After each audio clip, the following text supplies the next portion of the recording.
दंभिकासुर ने अपना पांचवां प्रश्न कहना आरंभ किया।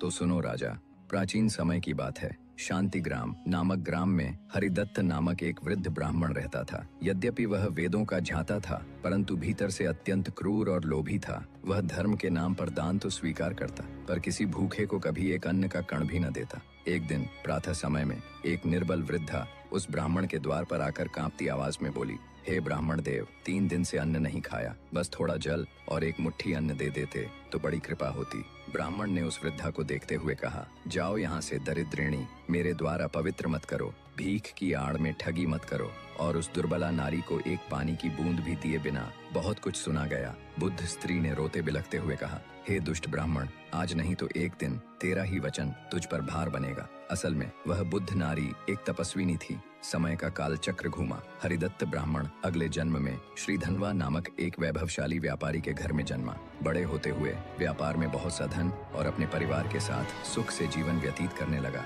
पर 40 वर्ष की उम्र के बाद एक स्वप्न बार बार उसे रुलाने लगा। हर रात वही स्त्री आती और कहती, दरिद्रिणी, दूर हो मेरे द्वार से।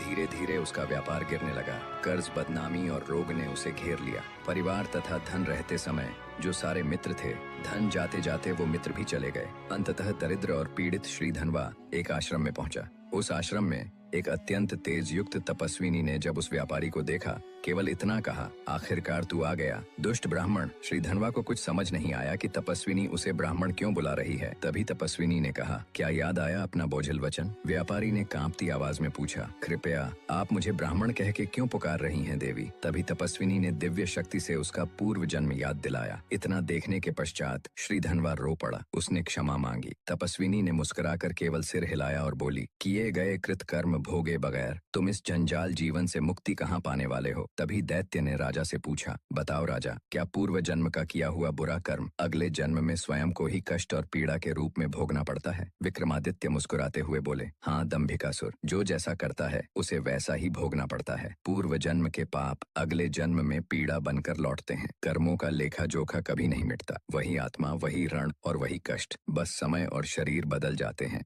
अगले भाग के लिए पार्ट 9 कमेंट करके जुड़े रहें।